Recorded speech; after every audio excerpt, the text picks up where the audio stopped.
Okay, everybody, I'm going to start on step one for bag A, and that's putting the gears and stuff together. And judging by this photo here, this little piece is going to sit in this way. It's like a gear hub adapter. Let's get the shaft. One of these Jesus clips, E-clips, that is. Pushed it down, pushed it in. Line up the orientation. This thing must only go on one way. Nope, I guess not. Looking at it, there's BA22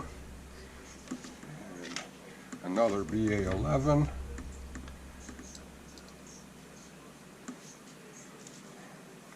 My little mini needle noses. And it's snapped in. Alright, very good. Okay, next is looks like it's going to be this one here. It says 1150 bearing. I'm using Acer Racing, just standard ball bearings, nothing fancy. You get your A4, which is one gear cover, a gear case, central tranny. 1160 bearing. The kit came with these. I could put that in. That's the wrong shaft. Takes two of these. As you can see, it's kind of like a half grind. They fit in notches inside. That one's in. This one's in, almost. Turn it, and then it only locks in one way, so you know that's good. Okay, take this other gear. Looks like it takes an 11 or an 850. I already put the little bearing holder, as it calls it. Your last 1150. Stick it in there. According to these directions, they sit there and tell you to line all the gears up and then try to put the shaft in. Sometimes you can get away with putting the shaft in first and just sliding them into place. Works good. Now this gear, this here has like a open design on one side, solid on the other. Open, kind of solid. Looks like it's open out, facing these shafts. So that's the way I'm going to put it in. And take your last gear, slide it over this shaft. It should slide in and mesh right up nicely. Okay, after that, this other gear is the counter gear. I'm going to take a little of this grease, which I usually don't do when I have bearings in them, but there's a reason why these kits have external heat sinks for the gears and the gear shafts, because they did have problems with overheating.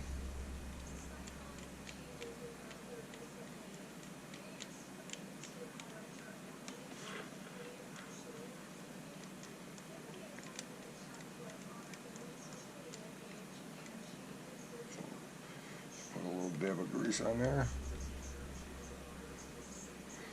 I tend not to use a lot because it will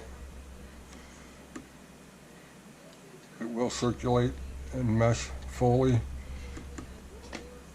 So I just put a little dab on it like that, and that side's done. This is A4, by the way. I don't know if I said that. This is A2. Take your other 1160 bearing, snap it into place, and let me see. I guess it just goes together, and then we're going to put some screws and nuts into this thing with some thread locks. So wish me luck that this all goes together smoothly.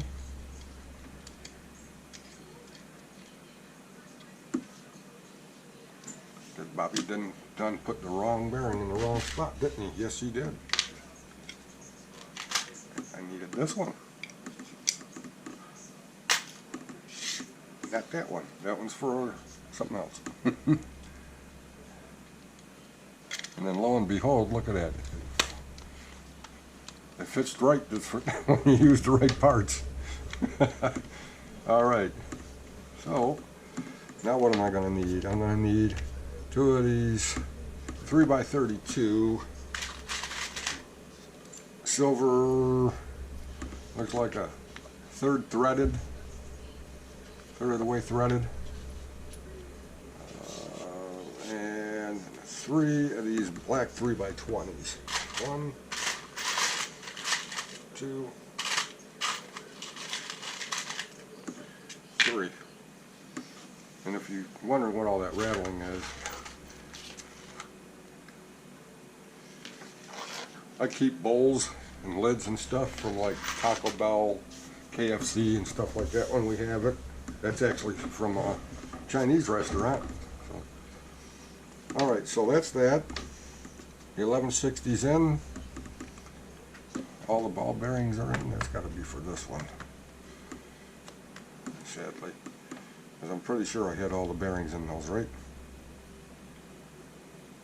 You know what?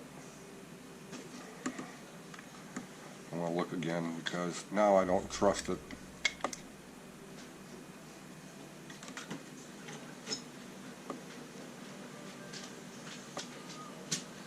That one's in.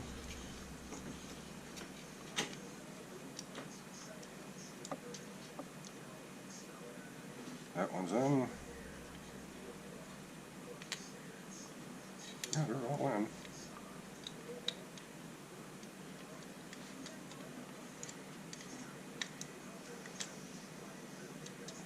This is what happens when you get old, kids.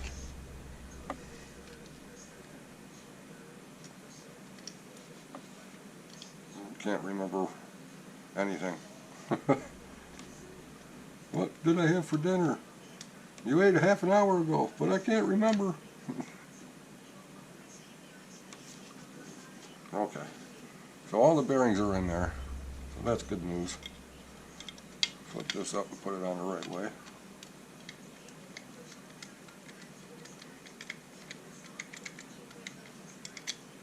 And now I'm going to have a snafu trying to put this thing back together, which I don't understand how. Okay, Bob, you're being an idiot today.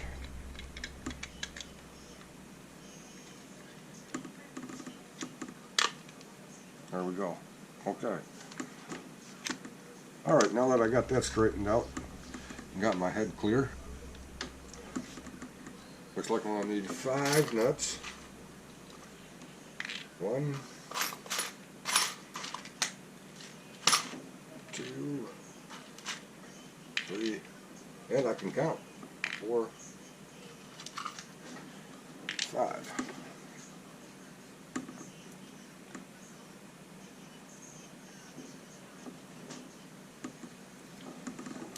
Alright, so we got those. Get this gel type thread lock out, which is well used, by the way. Let's see, we got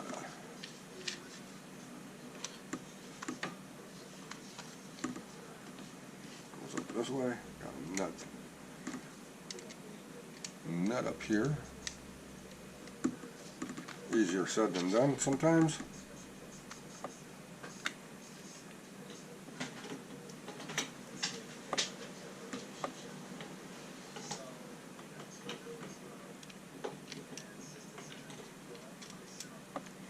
Okay, that one's in.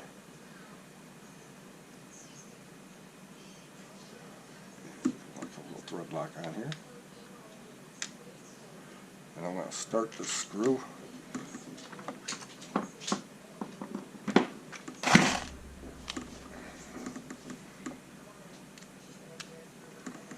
It's kind of going to help hold everything together. Then I can go around and snug everything up. Alright. There's another one. That one looks like it's going to be these BA1s because it's a very thick boss on here. But it's going to be one of these silver ones.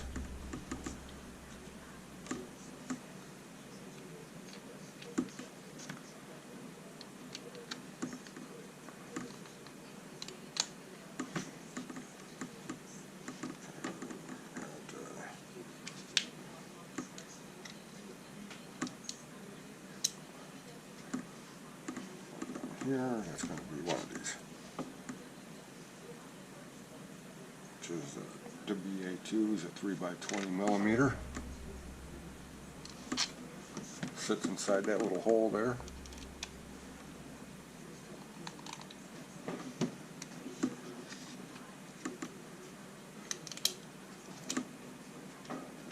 Guessing that's where the other one on the other side goes in.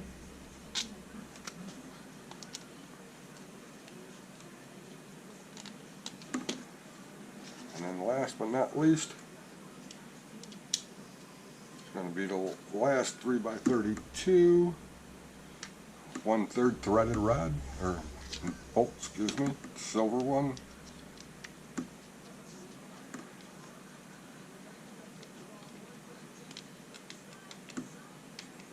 Well, that's tight. That's tight. That's tight. That's tight, and that's tight. All right. So now we get on to this next step, which is going to be putting the motors on the motor plate. Got that right here. I'm going to be changing these, but just for all purposes, I'm going to do this per instructions. Slap these little fiber boards on. Rotate until the holes line up. That's one.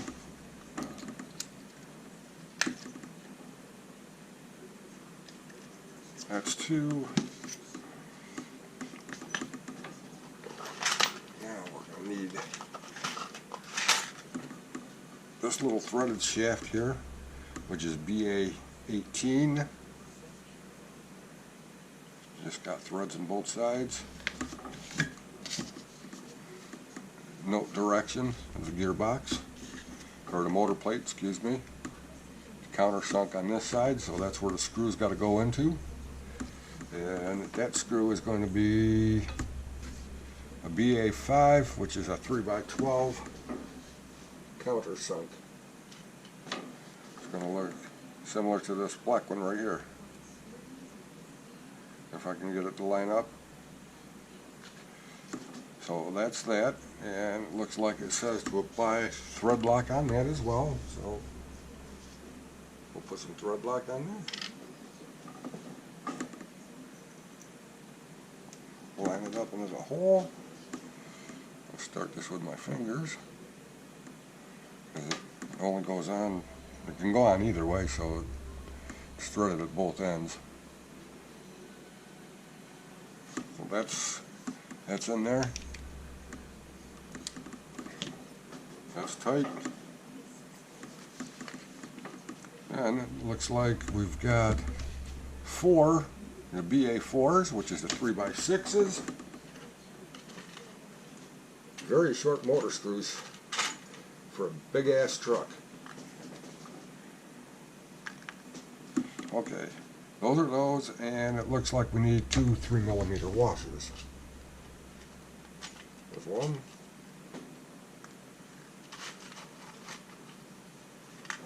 And there's two. Okay. So that's that. Okay, so motors.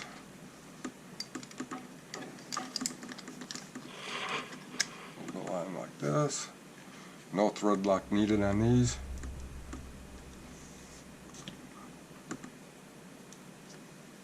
Unless you really feel the need to, but it's kind of harder to make adjustments if you thread lock them.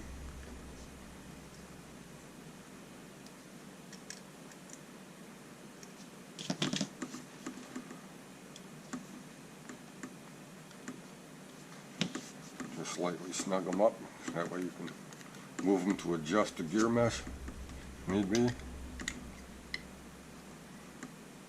Eventually we're going to need two anyway, so come here, you little squirt.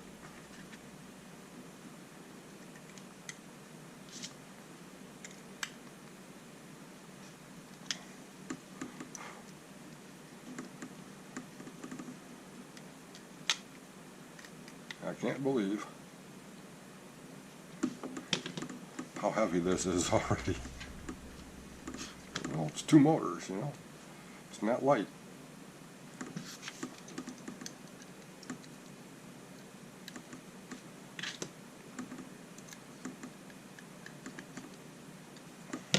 Okay, those are two motors. They move. So now what are we going to do? We're going to put bearings into the counter gear. So got an 1150 here, just to make sure it's an 1150.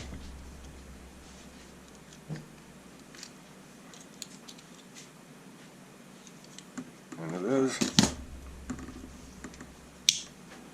And another little 850. It's about fucking time.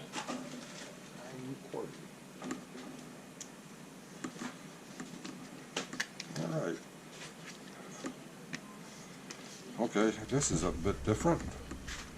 Looks like we got to put 5mm O-rings and a very thin washer on here.